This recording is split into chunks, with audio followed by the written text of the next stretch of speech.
저는 초등학교 때 토요일, 일요일이 되면 아버지하고, 전 수원 사람인데 매일 뒤에 광교산에 놀러를 갔어요.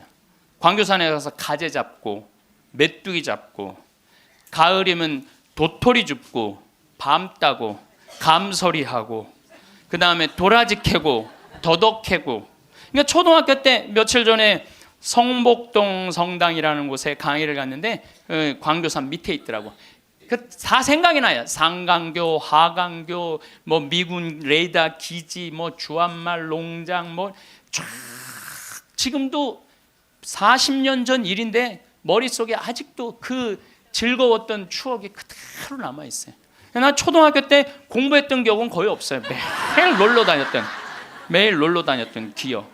그 생각하면 참 행복해요. 그리고 광교산만 가면은 내가 여기서 초등학교 때 여기서 즐겁게 놀았지. 중고등학교 때 또 성당 참, 학교는 일요일은 안 갔는데 성당은 월요일부터 일요일까지 갔어요. 월요일부터 일요일까지. 그 여름에 캠프 간다고 우리 때는 4박 5일 갔어요. 그때는 또 어디 놀러를 갈 때가 있어요. 성당에서 가는 캠프가 최고의 행사였죠. 그럼 뭐 조 모임 하면은 뭐 너는 쌀 갖고 와라, 넌 냄비 갖고 와라, 넌 텐트 갖고 와라, 남자 5 여자 5 같은 조로, 이건 뭐 살림살이 떠나는 거하고 똑같은 거예요. 살림살이 떠나는 거하고. 얼마나 그 중고등학교 때 성당에서 떠나는 캠프가 얼마나 좋았는지 몰라요. 예. 그리고 뭐 내가 이 가을에는 예술제 한다고 연극하고 노래하고, 이제 성탄 때만 되면 예수님 성탄 전야제 한다고 모여갖고 뭐, 정말 지금 생각해보면요, 그때 그 사춘기에 느낄 수 있는 모든 행복을 다 느꼈던 것 같아요. 그리고 우리 때는 또 남녀공학이 분명했을 때인데 성당만 가면 그 이쁜 아가씨들이 그냥 얼마나, 우리 성당에 특별히 이쁜 여자애들이 많이 왔던 것 같아요. 그리고 그 성당 그때 학생의 프로그램이요, 너무너무 좋았어요.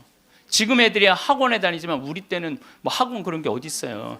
성당 가는 게 유일한, 탁구 치고 성당에서 참 좋았던 것 같아요. 그래서 그때 우리 그 학생의 아이들이 신부가 10명이 됐어요. 신부가 10명이 됐어요. 그래갖고 지금 우리 교구에 뭐 사무처장, 관리국장, 사무국장, 다 사목국장, 우리 성당 출신 신부들이 다 하고 있어요. 다 하고 있어요. 그렇게 그때 그 신앙의 그 교육이 풍요로웠던 거죠. 예. 그리고 수녀님들도 많이 나오고, 그 유명한 수녀님들 중에 하나는 또 누구냐면은 김혜윤 베아트릭스 수녀라고, 성서 가르치는 수녀님 있잖아요. 뭐 같은 성당을 다녔지만 그 수녀님하고 우리는 질이 달랐어요. 그 수녀님은 공부를 너무너무 잘해갖고 전교 1등을 놓친 적이 우리는 저 밑에서 그냥 그 수녀님 나보다 1살 어리거든요. 그땐 참 예뻤는데 로마 유학 갔다 오더니 팍 늙어갖고. 근데 지금도 이쁘다고 사람들은 그러긴 그러는데 그땐 참 예뻤어요, 수녀님이. 그러니까 얼마나 그 공동체가, 어제도 서울 둔총동 성당에 강의를 갔는데 그 나보다 한 2-3살 나이 많은 누나였는데 그때도 예뻤는데 지금 보니까 50, 4-5이 됐는데 지금도 그렇게 이쁘더라고, 그 누나가. 어제 너무 만나서 반가웠는데 그 누나도 아들이 지금 서울신학교 2학년 지금 다니고 있다는 거예요. 그러니까 신앙이 얼마나 좋았던 거예요, 그 공동체가. 그러니까 그 중고등학교 생각하면 나는 정말 행복한 사춘기를 보낸 거죠. 그래서 내가 제일 화려했을 때는 언제였느냐면은 신학교 때. 저는 방학이 싫었어요. 신학교 생활이 너무 재밌었어요. 먹여주지, 재워주지, 기도시켜주지, 철학 가르쳐주지, 신학 가르쳐주지, 성서 가르쳐주지. 이 신학교 교육이요, 내가 보기엔 이 교육 제도 중에 제일 좋은 것 같아요. 그냥 좀 신학교 7년 참 행복하게 살았어요. 보좌 신부 때는 또 훌륭한 본당 신부님 모시고, 우리 천주교 교우들은 보좌 신부들 이렇게 바라보는 눈이 사랑으로 꽉 차 있어. 그 느껴요. 이렇게 보면 보좌 신부 딱 보면 사랑으로 꽉 차 있어. 본당 신부 10년 동안 교우들이 참 내 말 잘 듣고 신부를 업고 살죠. 한국 천주교 교우들은 참 이렇게 보면은요 너무너무 행복했던 것 같아. 그리고 이제 10년 전에 강원도 평창 생태마을에 들어가서 이렇게 살면 본당이 없으니까 뭐 본당이 없으니까 또 온 세상이 또 다 내 본당이야 또. 전 세계 다니면서 강의하고. 지난 여름에도 브라질, 아르헨티나, 페루, 칠레, 파라과이 5개 나라 한 달 동안 순회 강연 갔다 왔거든요. 페루 이제 뭐 얼마나 멀어요 페루가. 페루 갔더니 이제 강의 이제 2시간 끝났는데 거기 회장님들이 신부님 귀양 여기까지 왔으니 마추픽추 가자고. 그러니까 강의는 2시간 하고 마추픽추는 2박 3일 갔다 오고. 이런 좋은 팔자가 어디 있어요. 브라질 가면 또 뭐 리오데자네이루 또 아름다운 항구 예수님이 이렇게 펼치고 있는 데 있죠. 이번에 월드컵 한데 참 얼마나 좋은 팔자예요.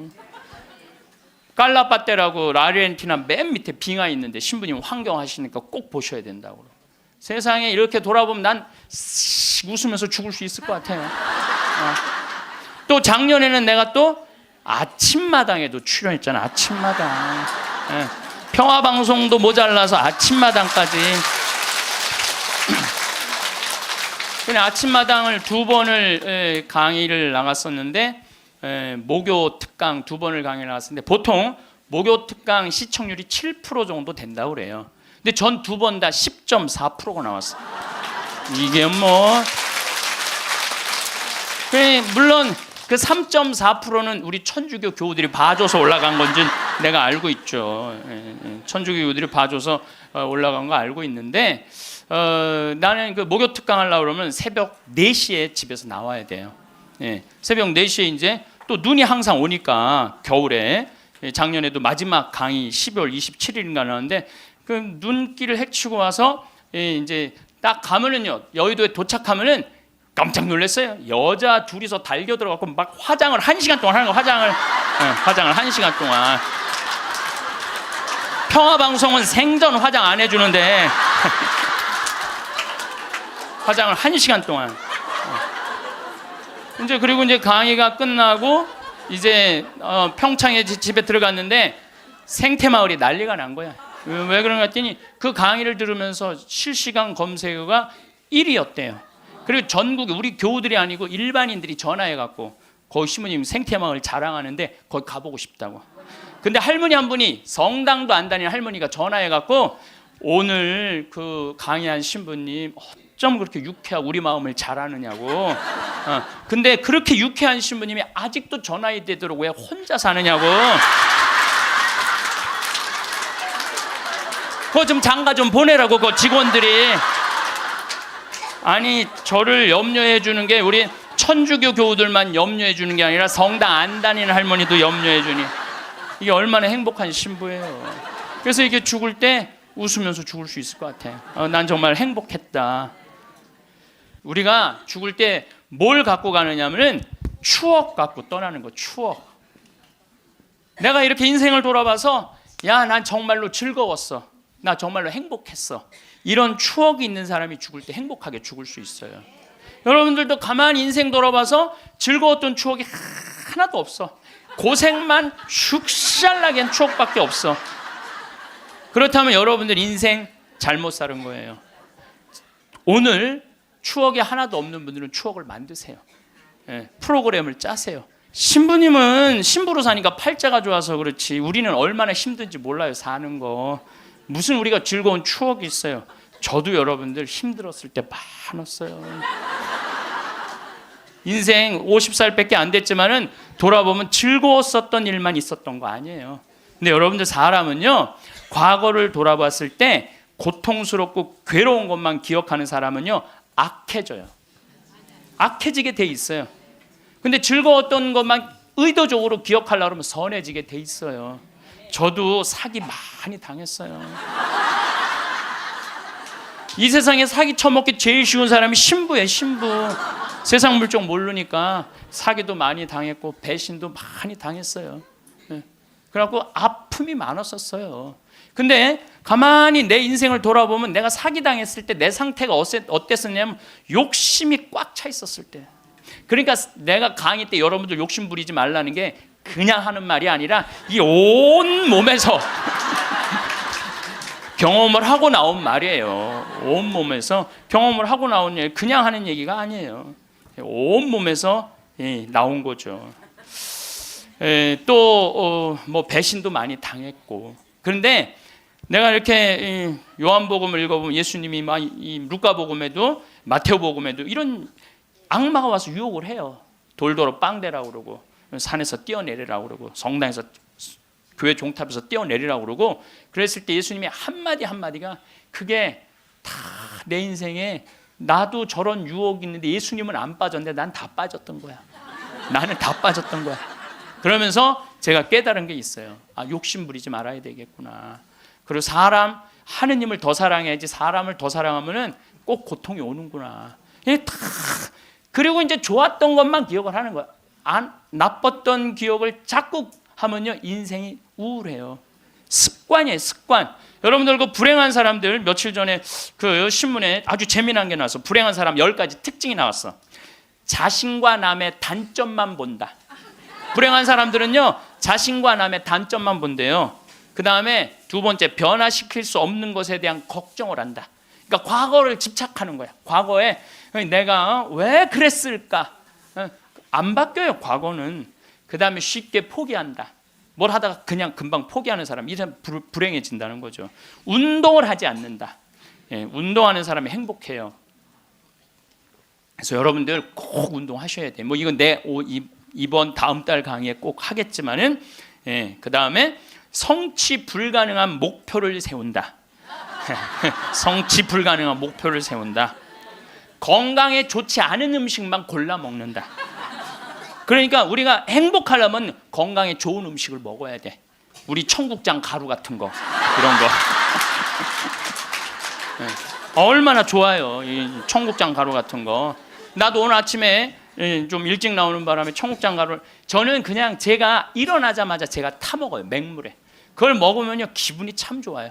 그리고 이제 요즘은 이제 시래기, 무청 있죠?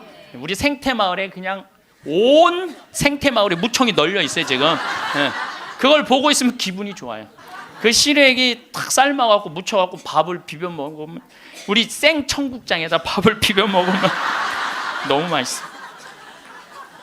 잠을 충분히 자지 않는다. 불행한 사람들. 인터넷에 갇혀 산다. 남에 대해 험담, 부정적인 말만 한다. 불행한 사람들은 이런 다 기미가 있어요. 그 다음에 마지막에 용서하기를 거부한다. 난 절대 용서할 수 없어. 이 사람들이 다 불행하다는 거예요. 그래서 여러분들 이렇게 인생을 돌아보면서 억울하고 분한 것만 새기지 마라. 특별히 우리 할머니들, 내가 대동아 전쟁에 시집으로 와서 6.25 전쟁 때 1.4.5태 때 고생한 얘기, 그거요 청승이에요, 청승. 행복했던 기억만 하시면 좋아요. 그 다음에 죽을 때 뭐 갖고 가냐면 선행 갖고 가는 거. 선행. 죽을 때 선행 갖고 가는 거. 여러분들 죽을 때 땅 갖고 가는 거 아니라니까요. 집 갖고 가는 게 아니라니까요. 재물 갖고 가는 게 아니에요. 이거는 갖고 갈 수 없는 거야. 갖고 갈 수 없는 거야. 오늘도 전심 먹으면서 잠깐 대화를 했는데, 사람들을 보면요 1000개를 가지고 있으면서 1개밖에 못 누리고 사는 사람이 있어요. 근데 100개를 가지고 99개를 누리고 사는 사람이 있어요. 그럼 여러분들 1000개 가진 사람은 이게 뭐 1000개 가지나 많아요. 이 사람이 죽을 때 그랬는데 돈이 너무 많은 사람은 그걸 못 쓰고 죽어서 못 죽는데요. 돈이 너무 많은 사람들은. 그러니까 쓸 수 있을 때 열심히 쓰라는 거예요. 두 번째로는 선행이야. 마태복음 25장에 예수님이 이런 얘기를 합니다. 오른쪽에는 양, 왼쪽에는 염소를 갈라놓고 이런 얘기를 해요. 내 오른쪽에 있는 사람들한테 내 아버지의 복을 받은 이들아, 와서 세상 창조 때부터 너희를 위하여 준비한 나라를 차지하여라. 너희는 내가 굶주렸을 때 먹을 것을 주었고, 내가 목말랐을 때 마실 것을 주었으며, 감옥에 갇혔을 때 찾아주었다. 그럼 의인들이 이렇게 말할 것이다. 주님, 저희가 언제 주님께서 굶주리신 것을 보고 먹을 것을 드렸고 목마르신 것을 보고 마실 것을 드렸습니까? 언제 주님께서 나그네 되신 것을 보고 따뜻히 맞아 드렸고 헐 벗으신 것을 보고 입을 것을 드렸습니까? 언제 주님께서 병드시거나 감옥에 계신 것을 보고 찾아가 배웠습니까? 그럼 임금이 대답할 것이다. 내가 진실로 너희에게 말한다. 너희가 내 형제들인 이 가장 작은 사람. 여러분들, 그래서 저는 이 단어를 참 요즘 많이 묵상을 해요. 내가 만나는 사람들 중에 작은 이들 가운데 한 사람에게 해준 것이 곧 나에게 해준 것이다. 가장 작은 이한테 해준 게 누구한테 해준 거야? 예수님. 이 지금 대한민국 사람들이 이 말씀을 새겨야 돼요. 돈 좀 벌었다고 작은 이들을 무시하는 이런 사회, 이 왼편 염소 쪽으로 가는 거예요. 여러분들 오른편 양쪽으로 가려면 어떻게 해야 돼? 작은 이들 중에 목마르고 헐벗고 배고프고 감옥에 갇히고 나그네 된 사람한테 따뜻하게 대해야 되는 거예요. 제가 요즘 뭐 바빠서 텔레비전은 거의 못 보지만은 BBC에서 아주 재미난 프로그램을 해요. 영국 BBC에서 백만장자가 자기 신분을 감추고 아주 힘들게 사는 동네에 들어가는 거예요. 그래서 거기서 정말 열심히 사는 사람을 찾아내는 거예요. 찾아내서 이 사람이 백만장자인데도 불구하고 자기도 가난한 것처럼 해서 그 사람이 정말 열심히 살고 성공할 수 있는 가능성이 있으면은 한 달, 두 달 같이 지내다가 마지막에 깜짝 선물을 해주는 거예요. 당신 내가 커피숍 차릴 수 있도록 가게를 내주겠다. 이런 프로그램이 있어요. 그러니까 이 백만장자가 하는 거야. 백만장자가. 여러분들은 못하죠. 여러분들 누굴 커피숍을 차려줘. 백만장자가 하는 건데, 제가 너무 감동적인 그 장면 하나는 그 무료 급식소를 봉사하는 사람이야. 그 무료 급식소를 운영하는 남자인데 백만장자가 들어와서 같이 급식을 해주는 거예요. 근데 이 사람은 뭐 무료 급식소를 하니까 휴가도 한 번도 못 간 거야. 자기 있는 거 다 끌어다가 했는데 백만장자가 마지막에 난 당신한테 감동받았다. 내가 앞으로 당신 무료급식을 계속 할 수 있도록 돈을 대주겠다.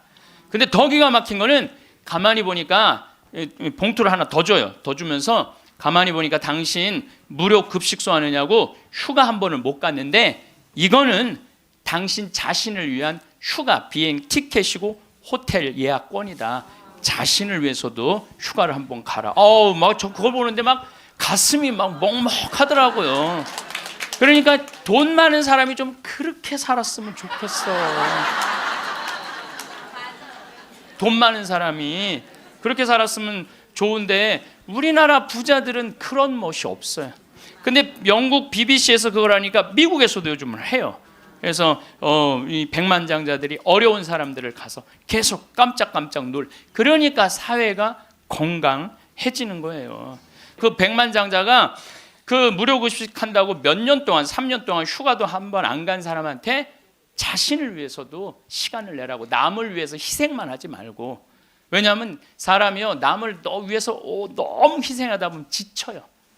지치고 나중에는 너무 화가 나면은 내가 저 예수님 때문에 내가 이 고생한다 그러면서 예수님 십자가에 다시 못 박는데 더 큰 못 찾아다가.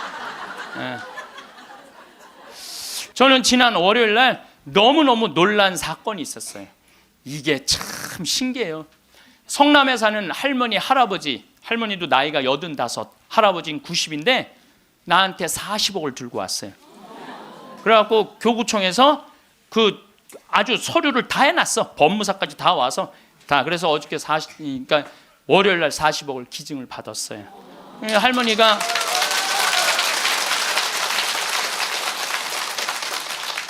그러니까 되는 놈은 되는 거야.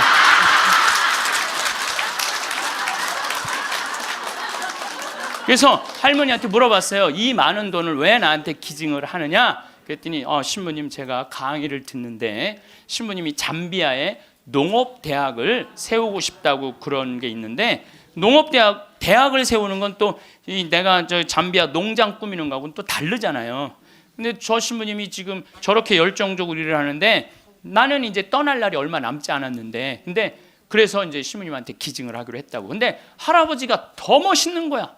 무엇이냐? 나한테 기증서 마지막 서류 등기 다 해갖고 왔어. 그래갖고 근데 지문이 안 나오는 거야. 나이가 많으시니까. 난 또 월요일날 처음 알았어요. 여러분들 좀 기증하려면 조금 젊었을 때 지문 나올 때 하세요. 지문 나올 때. 지문이 안 나오는데 한 10번을 하는데 10번 다 기쁘게 하시더라고요. 근데 할아버지가 이런 말씀을 하세요. 이제야 좀 마음이 홀가분하다고. 그러면서 할아버지가 이런 말씀을 하세요. 그 아프리카에 그 굶는 사람들을 보면 너무 가슴이 아픈데 그냥 빵을 주는 건 큰 의미가 없다는 거예요. 그 빵을 만들 수 있는 사람을 키워내는 일이 더 중요하다는 거예요. 그래서 이제 그걸 이제 받아서 이제 제가 이제 또 숙제가 하나 생겼죠. 근데 신부님 왜 그렇게 좋아하세요? 신부님 주머니에 한 푼도 안 들어가는데. 왜냐하면은 우리 천주교가 그런 건 참 좋아요. 누가 기증을 받아도 내 이름으로 받을 수가 없어. 신부 이름으로. 그러니까 교구청 법인으로 받는 거야. 그러니까 내가 어떻게 해먹으려고 그래도 해먹을 수가 없어.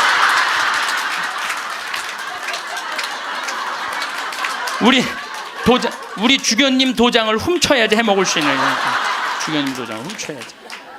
근데 그 할아버지가 더 기가 막힌 말씀을 하셨어요. 어떤 말씀을 하셨느냐면은 신부님 아들한테 물어봤대요. 내가 이거를 40억을 신부님한테 기증하기로 했다. 그랬더니 아들이 아버지 기증하세요. 나 넓은 집이 있고 직장이 있는데 그거 돈 많으면 머리 아파요.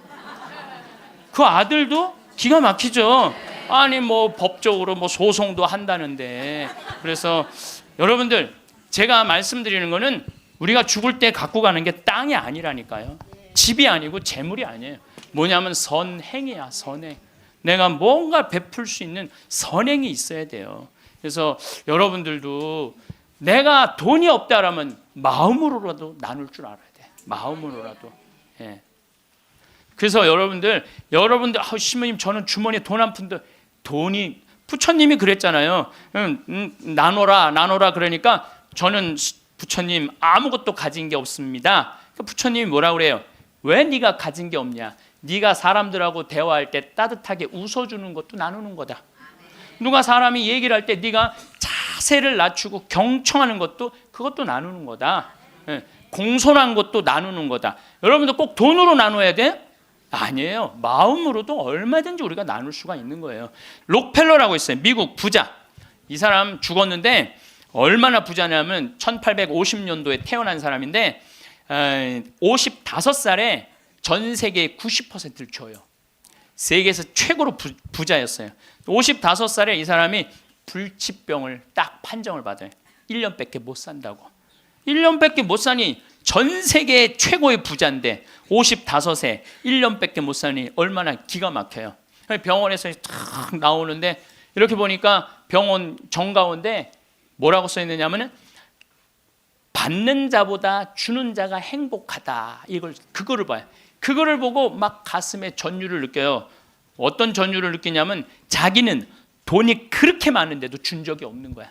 막 회사 병합하고 뺏고 막 이랬거든요. 아주 냉혈한이었어요. 예. 완전히 그래갖고 가만히 나는 그 많은 돈 중에 준 적이 없네. 여러분들 가끔 이렇게 말하는 분들이 있어. 누가 나 좀 돈 좀 안 주나? 이 사람 불행한 거예요. 이 사람 무조건 불행한 거예요. 내가 누구 돈 좀 줘야지 이 사람이 행복한 거예요. 항상 얻어먹을 자세가 돼 있는 사람은 불행한 거예요. 주려고 그래야 돼. 주려고. 그래서 저는 본당 신부하면서도 교우들하고 밥을 먹어도 정말 내가 냈지 교우들이 돈 못 내게 했어요. 왜냐하면 가만히 보면 교우들 먹고 살기 바쁜데 자식도 공부시키고 월세 세금 내기 바빠 죽겠는데 신부한테까지 돈을 뺏기면서 밥을 사주는 거예요. 이게 그래서 나는 내가 다 정말 많이 냈어요. 그 처음에 신부님한테 밥 얻어 먹은 적이 평생에 처음이라는 교우들을 참 많이 봤어요. 신부님 무슨 돈이? 나 돈 많아. 나는 강사료도 많고 인세가 또 많이 들어오잖아요. 나는 인세도 많이 들어오고 그래서 난 많으니까 걱정하지 마라. 그래갖고 난 다 사줬어요. 그래도 난 내 주머니에 한 번도 돈이 떨어져 본 적이 없어요. 이게 언제 들어오냐면 내 영명 축일 때 다 들어온다니까요. 내 영명 축일 때. 그리고 예수님이 뭐라고 그러냐면 5,000명 빵 먹일 때 너희들이 줘라. 그러니까 제자들이 이 많은 사람들 어떻게 우리가 주냐 그러니까 예수님이 이런 말을 해요. 너희가 거저 받았으니 거저 주어라. 참 이 말이 전 좋아요. 우리가 나누지 못하기 때문에 인생이 괴로운 거죠. 그래갖고 록펠러가 나는 이렇게 많이 줄 수 있는데 내가 하나도 못 주고 죽는구나. 근데 마침 그 병원에서 호텔 로비에서 딸아이 입원비가 없어갖고 막 병원 사람들한테 제발 내 딸 좀 입원 시켜달라고 막 울며 불며 매달리는 엄마를 봐요. 록펠러가 그걸 보고 비서를 시켜서 병원비를 대주라고. 병원비를 대줬는데 그 소녀가 기적같이 나요. 록펠러가 너무너무 행복한 거야. 야, 나도 이렇게 나누니까 이렇게 좋으네. 내가 남은 1년 동안 나눠야 되겠다. 그래서 막 시카고 대학도 세우고 병원 한 2,000개 세우고 도서관도 세우고 고아원도 세우고 그 남은 시간 동안 돈이 많으니까 엄청나게 나누기 시작을 했어요. 근데 그렇게 나누다 보니까 록펠러가 이 55세 죽는 데는 록펠러가 98까지 나누다 죽었습니다. 98까지 나누다 죽었어요. 그러면서 죽으면서 록펠러가 이런 얘기를 해요. 어떤 얘기를 하느냐면 내가 쉴라고 그랬던 55년은 쫓기고 살았다는 거. 인생을 사람이 가지려고 그럴 때는요 인생을 쫓기게 돼 있어요. 근데 내가 나누기 시작하면서부터는 내 삶은 기쁨으로 가득 찼다고 그래요. 기쁨으로 가득. 그리고 죽을 때 갖고 가는 건 결정적인 건 믿음이야. 믿음이 없는 사람은요 노잣돈 없이 떠나는 거예요. 믿음이 없는 사람은 노잣돈이 없이 떠나는 거. 죽을 때 빈 털터리로 떠나는 거. 빈 털터리로. 근데 내가 주님께서 날 기다리고 계셔. 주님께서 날 맞아주실 거야. 이 믿음 있는 사람은요 여행 떠날 만해요. 근데 딱 저승에 들어섰는데 아무도 날 데려가는 사람, 깜깜한 어둠만 날 기다리고 있는 사람은 너무너무 힘든 거죠. 제가 한 10년 전에 우리 후배 신부들을 데리고 제주도에 스킨스쿠버를 데리고 갔어요. 바다에 들어가는 거. 근데 뭐 한 6, 7명 신부들하고 지구 신부들하고 갔는데 문섬, 새끼섬, 서귀포 쪽에 거기가 참 아름다워요. 근데 이제 그 신부들은 초보니까 강습을 받고 나는 좀 할 줄 아니까 새끼섬에 바다에 이렇게 들어가서 이제 혼자 절대 가면 안 되는데 그래도 이제 혼자 이렇게 좀 옆에 이제 강습하는 거 보고 혼자 이렇게 돌았어요. 근데 그 신부 중에 하나가 물 공포증 있는 신부가 있어요. 너는 여기서 낚시만 해. 그래갖고 이제 그 신부는 위에서 낚시를 하고 있는데 나는 이제 바다에 들어 물고기가 얼마나 많은지 몰라요. 돌돔 하여튼 물고기가 얼굴을 치고 지나갈 정도로 물고기가 많아요. 바다에 들어가 보면은.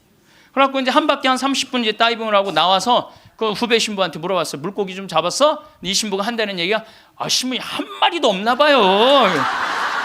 30분 동안 한 마리도 못 잡았어요. 그러는 거예요. 그 많은 물고기를 두고 그 위에서 낚시하는 사람은 한 마리도 없는 줄 알고 그냥 계속 한 마리도 없다고 투정을 부리더라고요. 신앙생활도 똑같아요.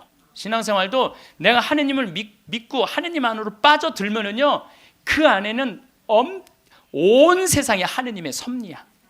하느님의 손길이고 하느님의 사랑이야. 근데 많은 사람들은 그 물속에 뛰어들지 않아요. 뛰어들지 않고 바깥에서 있는 거야 없는 거야 하느님 계신 거야 안 계신 거야 이러고 있으니까 잡아요 못 잡아요? 못 잡아요. 여러분도 오늘도 야 명동에 오늘 그 신부님 강의 간대자 가자 데리고 올라오래 아유 뭘 가 니네나 가. 난 나중에 기회 되면 갈게. 그 사람은요 못 잡는 거예요. 물고기를 못 잡는 거예요. 얼마나 하느님 안에 들어가면은 신앙의 보물이 얼마나 많은데. 또 우리 보자 신부님이 그런 얘기를 해요. 보자 신부님이 자기 낚시를 참 좋아해요. 우리 보자 신부님이. 근데 신부님 강론 때 그러더라고요. 보면은 아무리 물고기가 안 나와도 한 자리에서 4시간, 5시간 앉아 있으면 결국은 나올 때 되면 밑밥을 뿌리면은 나올 때 되면 엄청나게 나온다는 거예요. 우리 보자 신부님이 우리 조카 며느리 아이가 아기를 가져갖고 잉어를 좀 해달라는 가면 막 이렇게 잡아오는 거예요. 어떻게 이렇게 재주가 좋으냐 그러니까 신부님이 한 자리에 계속 있으면 잡는다는 거예요. 한 자리에 계속 있으면은. 근데 자기가 낚시터에 가보면 한 마리도 못 잡아가는 사람이 있대. 어떤 사람이냐면 1시간씩 옮기는 사람. 이 사람은 하나도 못 잡고 가는 거야. 하나도 못 잡고. 그래서 신앙도 꾸준한 사람이, 변함이 없는 사람이 엄청난 보화를 끌어올릴 수 있는 거예요. 우리가 죽는 게 참 싫은 이유는 두려움 때문에 그렇습니다. 두려움. 막연한 두려움이 있어요. 죽고 난 다음엔 도대체 어떤 세상이 펼쳐질 것인가? 그런데 제가 말씀드렸듯이 죽고 난 다음에 우리는 천당에 가요. 우리가 천국에 가면 더 이상 부당한 대우 받지 않고 서름 받지 않아요. 하느님께서 어느 누구든 위로해 주시고 따뜻하게 감싸 주시기 때문에 우리는 죽음 이후를 막연히 두려워할 필요가 없다는 거예요. 예수님께서 나는 부활이요 생명이다. 나를 믿는 사람은 죽더라도 영원히 죽지 않는다 말씀하신 것처럼 우리는 죽는 게 죽음이 아니야. 새로운 삶으로 옮아가는 여정일 뿐입니다. 여러분들 그 누에가 알이 되고 꼬치가 돼갖고 누에가 되고 난 다음에 그 다음에 어떻게 돼요? 나비가 돼서 날아가잖아요. 그 누에 꼬치로 있을 때 아주 볼품이 없잖아요. 근데 나비로 날아갈 때는 얼마나 아름다워요. 그러니까 우리가 천국에 가서는 지금 모습보다 훨씬 아름다울 거예요. 그랬더니 어떤 분이 딱 미국에서 강의를 하는데 맨 앞에서 강의를 열심히 듣던 분인데 굉장히 뚱뚱해요. 그런데 그분이 손을 들더니 신부님 나도 천국에 가면 날씬해지고 아름다워집니까? 그렇게 물어보더라고요. 그래서 제가 이렇게 대답을 했어요. 날씬하게 될지는 모르지만 아름답긴 할 거다. 아름답긴 할 거다. 어쨌든 우리가 두려움이 막연한 두려움이 있어요. 근데 하느님을 믿는 우리들은 죽는 것에 대한 두려움 가질 필요 없어요. 하느님께서 우리를 천국으로 초대해 주실 것이고 예수님이 뭐하러 그렇게 십자가에 힘들게 못 박혀 돌아가셨어요. 많은 사람들을 구원하시기 위하여 돌아가신 거예요. 여러분들은 그 부활 신앙을 믿어야 돼. 우리 그리스도인들에게 최대의 신앙의 핵심은 부활 신앙이에요. 내가 나비보다 훨씬 아름다운 모습으로 부활할 거라는 이 믿음. 그래도 죽는 게 싫어. 뭐 때문에 그래? 생이별 때문에 그래. 생이별. 아무리 죽어서 천당 간다 하더라도 이 세상에 죽으면 더 이상 사랑하는 아내 볼 수 없고 남편 볼 수 없고 자식 볼 수 없고 부모님 볼 수 없기 때문에 이 생이별, 죽음 때문에 생이별이 되는 거예요. 죽으면 더 이상 사랑할 수도 없고 사람으로서 도리도 못하고 내가 누리고 싶은 호강도 못 누리고 이 세상에서 고생만 하다가 죽는 게 싫은 거예요. 그래서 여기 계신 분들 중에 죽기 직전에 후회하지 말고 죽기 전에 내가 뭘 할 걸 그런 거 후회하지 말고 혹시 돈 100억 정도 있는 분들은 한 10억, 20억만 놔두고 80억은 쓰세요. 맛있는 것도 사 먹고 여행도 다니고 그러면 되지. 우리가 죽을 때 돈 가지고 가는 거 아닙니다. 죽을 때 가지고 가는 거 땅, 재산 이게 아니에요. 공술의 공수거예요. 빈손으로 왔다 빈손으로 가는 거예요. 가지고 가지도 못하고 쥐고 그냥 이거 쥐려고 인간성도 버리고 나쁜 짓이란 나쁜 짓 다 골라하면서 죽는 사람들 보면 참 제가 보기에는 참 가슴이 아파. 유병원 씨 그렇게 돈을 많이 모아놨다가 결국 죽을 때 돈 갖고 갔어요? 한 푼도 못 갖고 갔어요. 어떻게 해서? 다 놔두고 갔어요. 마지막에 순천 쪽에서 도망 다닐 때 현찰이 8억 6천 우리나라 돈 8억 6천 있고 달러가 16만 달러 1억 6천이 있었대요. 근데 그거 손도 못 댔어요. 마지막에 그 집에서 도망 나갈 때 이 가방에 마지막에 있었던 건 수쿠알렌 몇 알 딱 갖고 떠난 거야. 수쿠알렌 몇 알. 여러분들 죽을 때 돈 갖고 떠나는 게 아니에요. 그래서 우리 죽을 때는 추억, 선행, 믿음 갖고 가는 거예요. 집 갖고 가는 게 아니라니까요. 어쨌든 내가 지난 2월 달에 이제 성주순례 이제 가서 이제 갈릴레아 호수를 도는데 그 갈릴레아에서 3일을 머물었어요. 갈릴레아가 신앙의 유산이 너무 많아요. 5천 명 먹이신 빵의 기적도 갈릴레아 호수에서 했지. 산상 설교도 갈릴레아에서 했지. 풍랑 걸은 데도 갈릴레아지. 제자들하고 예수님하고 만난 데도 갈릴레아지. 얼마나 많아요. 그러니까 거긴 3일을 머물렀죠. 3일을 머무르고 이제 저녁에 이제 모여갖고 80명 순례자들한테 오늘 느낀 신앙의 감동을 나눔 얘기를 하자고 그랬어요. 근데 참 우리 천주교 신자들은 이상하죠. 말 그렇게 잘하다가도 말씀 나누게 하자 그러면 입을 다물어. 말씀 나누게 하자 그러면. 내가 아는 뭐 몇몇 연예인도 있으면 연예인들을 만나고 얘기를 하면 신앙이 너무너무 좋아요. 그런데 방송에만 나가면 절대 말 안 해. 신앙에 대해서. 신기해. 개신교 성도들은 간증하라고 그러면 그냥 뛰어나가고 서로 하려고 그러는데 우리는 그냥 잘 놀다가도 자 지금부터 말씀 나누기 전에 내가 묵상을 했어요. 왜 우리 천주교 교우들이 이렇게 입이 무거운가. 내가 묵상을 했어요. 답을 찾아냈어요. 요셉 성인 닮아서 입이 무거운 거. 요셉 성인 닮아서.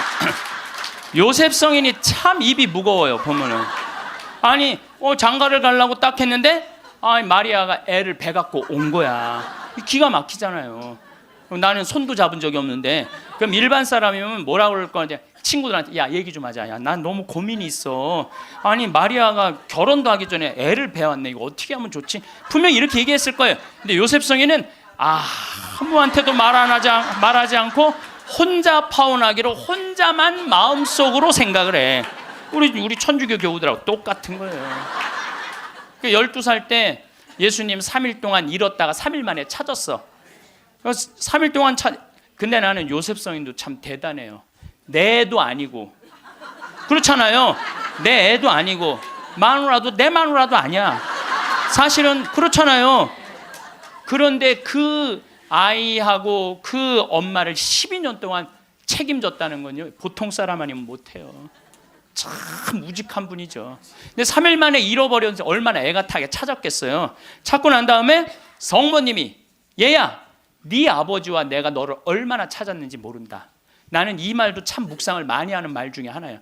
성모님도 시집을 막상 오긴 왔는데 뱃속에 아기가 이씨 들어왔으니 얼마나 미안해요. 그러니까 항상 요셉 성인한테 미안한 마음이 있었던 것 같아. 그래서 여러분들 3일 만에 잃었던 애를 찾았어. 그럼 여러분들 뭐라 할까? 이놈의 새끼 내가 너 얼마나 찾았는지 알아? 분명히 이랬을 거야. 근데 성모님은 자기를 먼저 내세우지 않았어요. 자기 아이임에도 불구하고 얘야 네 아버지와 내 남편을 인정해 준 거죠. 남편을 존중해 준 거죠. 네 아버지와 내가 너를 얼마나 찾았는지 모른다. 그런데도 요셉 성인은 아무 말도 안 해. 한마디도 안 해. 찾았으면 됐지 뭐 이거죠. 한마디도 안 해요. 그래갖고 이제 우리 천주교 교우들이 요셉 성인 닮아서 말을 안 해요. 그래서 내가 우리 말씀 나누게 좀 하여튼 안 해. 근데 호텔 로비에서 얼마나 근사해요. 갈릴레아 호텔 신앙을 얼마나 간증하고 싶겠어. 아무도 말 안 하는데 70살 먹은 할머니가 손을 번쩍 드는 거예요. 내 말 끝나자마자 자기가 말한다는 거예요. 너무 고맙더라고요. 근데 그분은 할아버지하고 같이 오신 할머니인데 딱 일어나더니 할아버지의 손가락질을 딱 하더니 이렇게 말하는 거예요. 신부님, 내가 평생 이 인간 때문에 고생했다는 거예요. 나이가 70이 넘으면 남편을 대놓고 욕할 수가 있어요. 내가 평생 이 인간 때문에 고생했다는 거예요.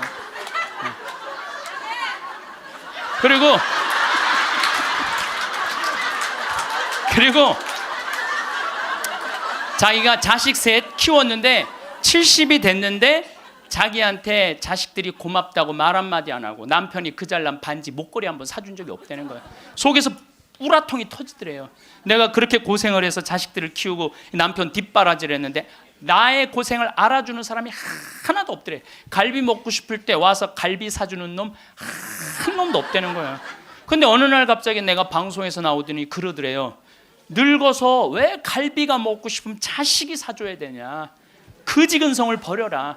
갈비가 먹고 싶으면 내 돈으로 내가 가서 사 먹으면 되지. 그 자식이 사줄 때까지 기다리느냐. 무슨 돈으로 집 잡혀서 사 먹어라. 맨날 자식한테 섭섭하다고 그러지 말고. 그 얘기를 듣는데 이 할머니가 망치로 한 대 맞았대요. 지금 70살 넘은 할머니 할아버지들 중에 갈비가 먹고 싶다고 여보 우리 갈비 먹고 싶다. 오늘 가서 갈비 사 먹자. 그리고 둘이 갈비집 가서 10만 원이나 된 돈 내면서 갈비 사 먹을 사람들이 얼마나 돼요. 그저 자식이 한번 사줘야지 그냥 한번 먹고 오는 거지. 그 돈 무서워서 벌벌 떨잖아요. 그러니까 자기를 위한 일을 안 하는 거예요. 이제는 여러분들 자기를 위한 일을 해야 돼요. 자기를 위한 일을. 어쨌거나 하여튼 이제 나도 이제 사 먹어야 되겠다. 집 잡혀서 그런 생각을 하는데 평화신문에 황창현 신부와 함께 떠나는 도보 성주순례가 딱 떴대. 그걸 보는 순간 이 할머니는 이거다 하고 이 할머니는 그냥 집을 팔았대. 그냥.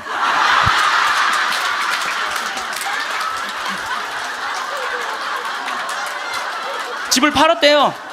네. 집을 팔고 1억이 남은 걸 가지고 성지순례를 따라온 거예요. 여동생 부부하고. 근데 왔는데 자기 너무너무 행복하대. 근데 이 할아버지는 맨날 술만 먹던 할아버지인데 성지순례도 안 따라오려는 걸 억지로 끌고 온 거야. 근데 이 할아버지가 다리도 아프다 뭐도 그런데 10일 동안 걸으면서 하느님을 만난 거야. 하느님을 완전히 만나서 성지순례 끝나고 난 다음에 3개월 후에 다시 뒤풀이를 했는데 이 할아버지가 할머니가 그러는 거예요. 저 양반이 미쳤나 보다고. 왜 그러냐면 그전에는 전화만 하면 술 어서 먹을까 이랬는데 요즘 전화만 하면 성당 나와라, 성당 나가야 된다, 하느님은 살아계신 분이다 이렇게 얘기를 하대. 그러니까 이 세상 집을 팔아서 하늘나라 집을 산 거예요.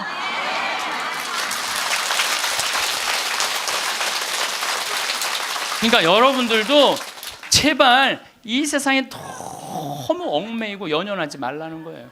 내가 이번에 성지순례 가서도 너무 많은 걸 느꼈는데 그 대학생이 엄마 아빠를 따라온 거야. 인천공항이 딱 나를 바라보는 눈빛이 흰 눈동자 95% 까만 눈동자. 너 때문에 내가 여기 따라왔다. 근데 이 친구가 성지순례를 하루를 걷더니 이틀을 걷더니 눈빛이 바뀌는 거예요. 그러면서 마지막에는 이 친구가 이런 말을 하더라고요. 신부님, 저는 가슴이 지금 터질 것 같이 행복하다는 거예요. 살아계신 예수님을 만나서 가슴이 터질 것 같이 행복하다는 거예요. 그리고 그 친구는 엄마 아빠가 길을 잃고 공부 굉장히 잘하는 아이였어요. 근데 지금 의대 공부를 한대요. 내가 아프리카에 좀 가서 봉사 좀 하자 그랬더니 그러니까 길을 찾은 거지. 그러니까 여러분들 제발 좀 죽기 전에 가지 말고 언제가? 지금 가세요. 지금 가세요.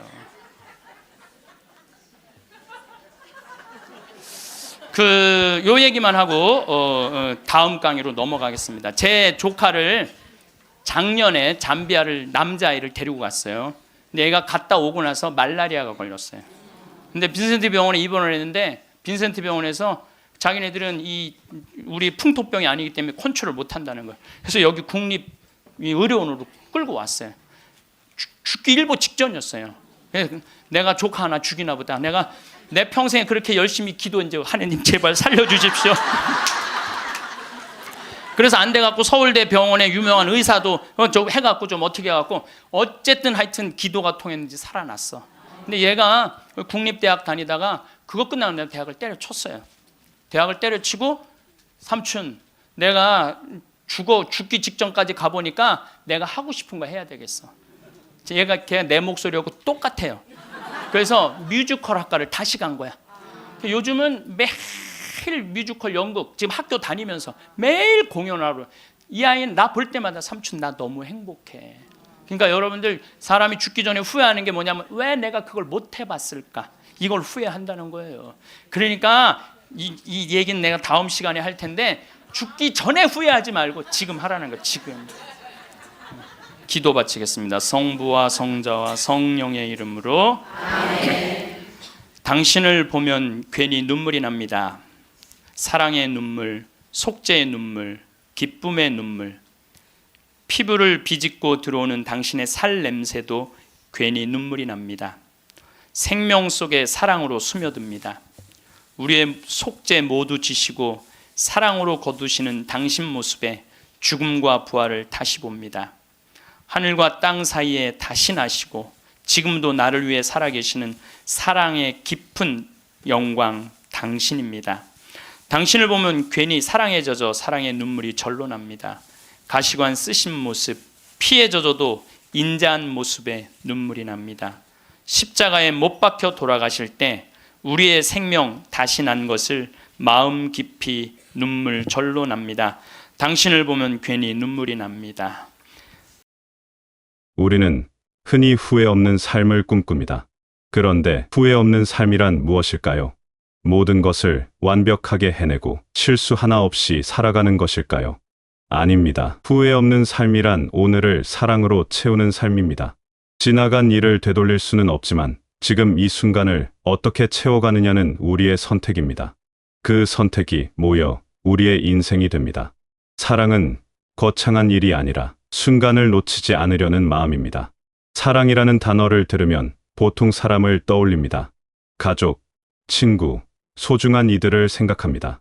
물론 그것도 사랑입니다. 하지만 사랑은 그보다 훨씬 넓은 의미를 품고 있습니다. 사랑은 결과가 아니라 삶을 대하는 태도입니다. 하루의 햇살에 감사하는 마음, 창밖으로 보이는 나무의 초록빛에 잠시 멈춰 서는 여유, 잔잔한 음악 소리에 귀 기울이는 순간, 이 모든 것이 사랑입니다. 아침에 눈을 뜨고 창문을 열었을 때 바람이 살짝 얼굴을 스치고 지나갑니다.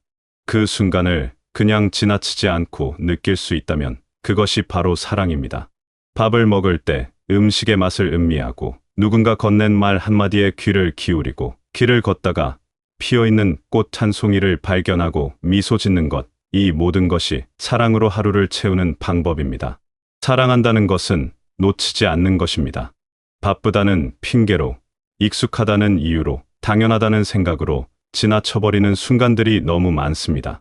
그런데 돌이켜보면 그 순간들이 가장 소중했던 것들입니다. 아무렇지 않게 나눴던 대화, 함께 웃었던 시간, 별것 아닌 것 같았던 일상의 조각들이 사실은 가장 빛나는 기억으로 남습니다. 사랑으로 하루를 채운다는 것은 특별한 일을 하는 것이 아닙니다. 지금 하고 있는 일에 마음을 담는 것입니다. 설거지를 하면서도, 청소를 하면서도, 산책을 하면서도 그 순간에 온전히 머물 수 있다면 그것이 사랑입니다. 무엇을 하느냐가 아니라 어떻게 하느냐가 중요합니다. 마음을 담으면 평범한 일도 특별해집니다. 여러분은 지금까지 수많은 날들을 살아왔습니다. 그 중에는 기쁜 날도 있었고 힘든 날도 있었습니다. 웃음이 가득했던 날도 있었고 눈물을 삼켜야 했던 날도 있었습니다. 그 모든 날들이 모여 지금의 여러분을 만들었습니다. 그리고 그 날들 중 가장 선명하게 기억나는 것은 무엇인가요? 아마도 감정이 깊게 새겨진 순간들일 것입니다.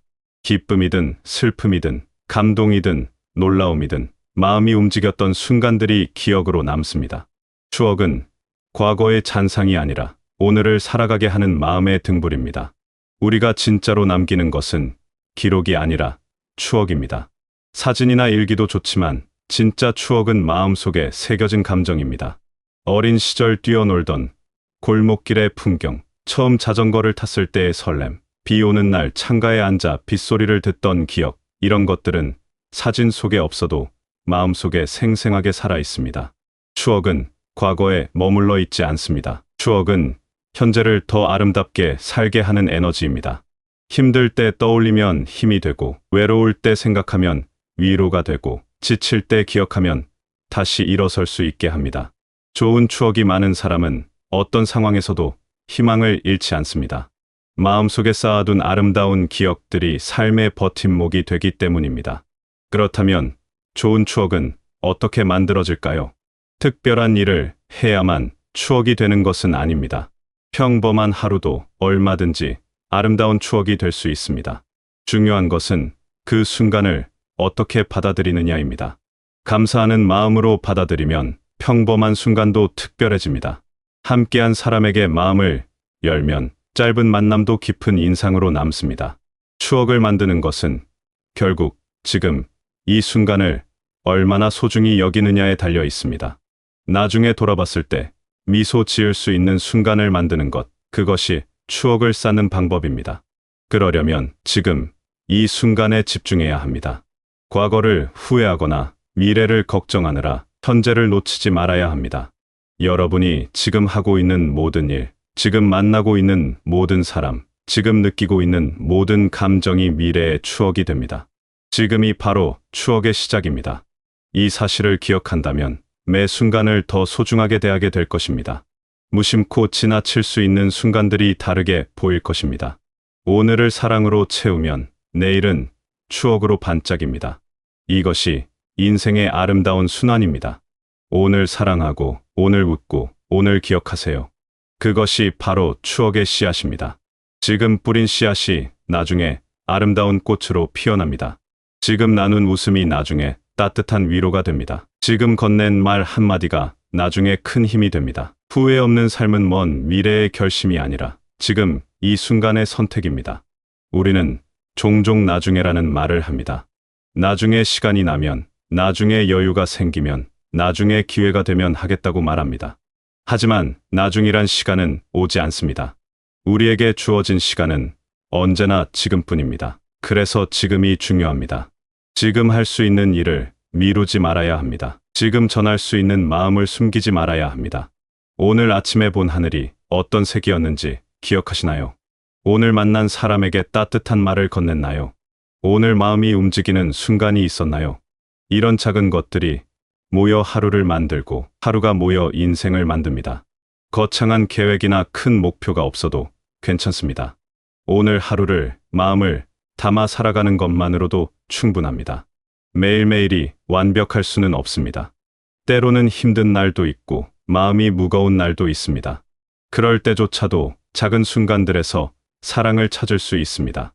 따뜻한 물 한 잔, 부드러운 담요의 감촉, 창밖의 새소리, 이런 작은 것들이 위로가 됩니다.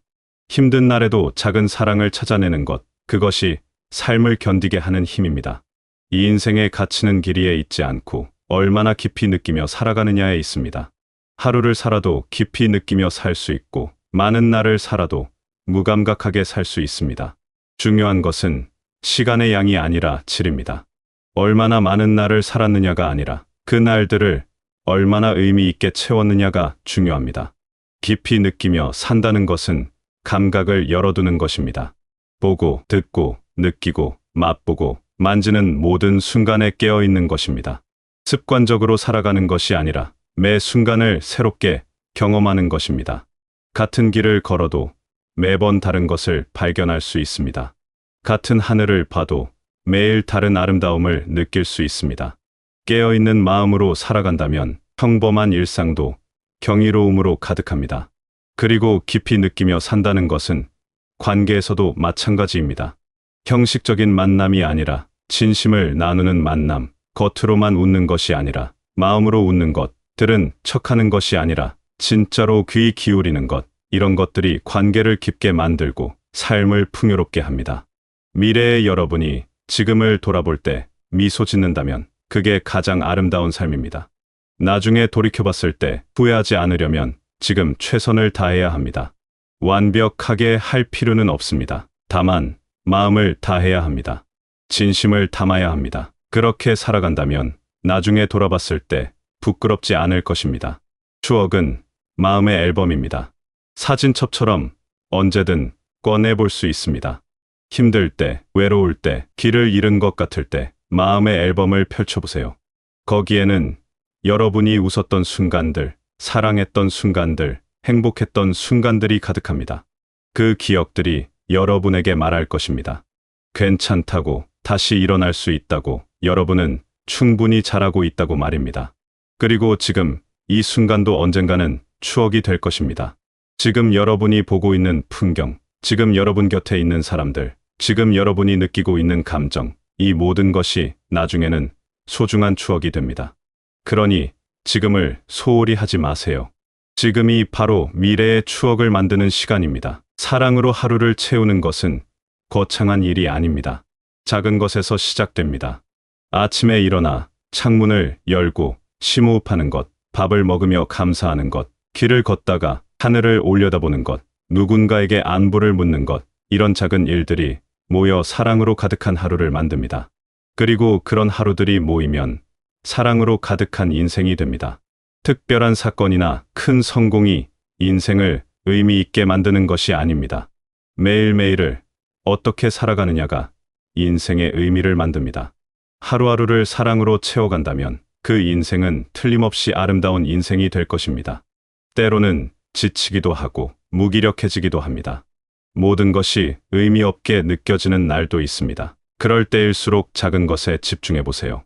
거창한 의미를 찾으려 하지 말고 눈앞에 있는 작은 것들을 소중히 여겨보세요. 따뜻한 햇살, 시원한 바람, 맛있는 음식, 부드러운 침대, 이런 작은 것들이 삶을 살아갈 이유가 됩니다. 이 인생은 큰 사건들로 이루어지는 것이 아니라 작은 순간들로 이루어집니다.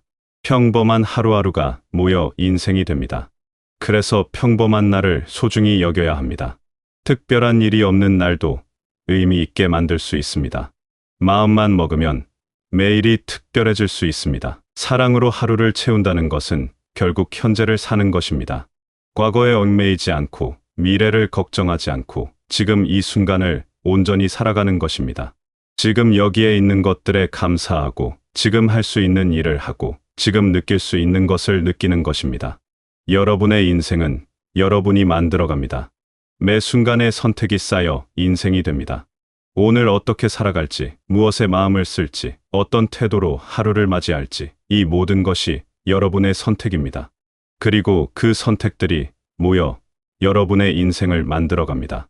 지금까지 살아온 날들을 돌아보면 후회도 있고 아쉬움도 있을 것입니다.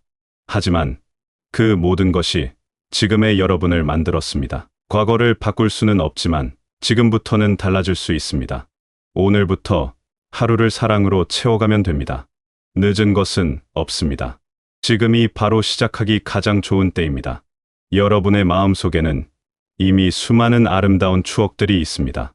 그 추억들이 여러분을 여기까지 오게 했습니다. 그리고 앞으로도 계속 추억을 만들어 갈 것입니다. 매일매일 새로운 추억이 쌓입니다. 그 추억들이 여러분의 삶을 더욱 풍요롭게 만들 것입니다. 오늘도 여러분은 소중한 하루를 살아가고 있습니다. 그 하루가 누군가에게는 위로가 되고, 누군가에게는 기쁨이 되고, 누군가에게는 희망이 됩니다. 여러분의 존재 자체가 소중합니다. 여러분이 살아가는 매 순간이 의미 있습니다. 그것을 잊지 마세요. 하루하루를 사랑으로 채워가세요. 작은 것에서 기쁨을 찾고, 평범한 것에서 감사를 느끼고, 일상 속에서 행복을 발견하세요. 그렇게 살아간다면 여러분의 인생은 아름다운 추억들로 가득 찰 것입니다. 그리고 그 추억들이 여러분을 지탱하고 힘이 되고 빛이 될 것입니다.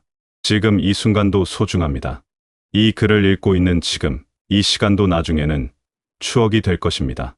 그러니 이 순간을 놓치지 마세요. 지금 느끼는 감정을, 지금 떠오르는 생각을, 지금 마음속에 있는 것들을 소중히 여기세요. 모든 순간이 의미 있고 모든 순간이 소중합니다. 여러분이 오늘 하루를 사랑으로 채우고 그 하루가 아름다운 추억으로 남기를 바랍니다. 여러분의 마음속에 따뜻한 기억들이 가득 쌓이고 그 기억들이 여러분에게 힘이 되기를 바랍니다. 매일매일이 의미 있고 매 순간이 특별하고 여러분의 인생이 사랑과 추억으로 반짝이기를 바랍니다. 그리고 무엇보다 여러분이 행복하시길 바라겠습니다.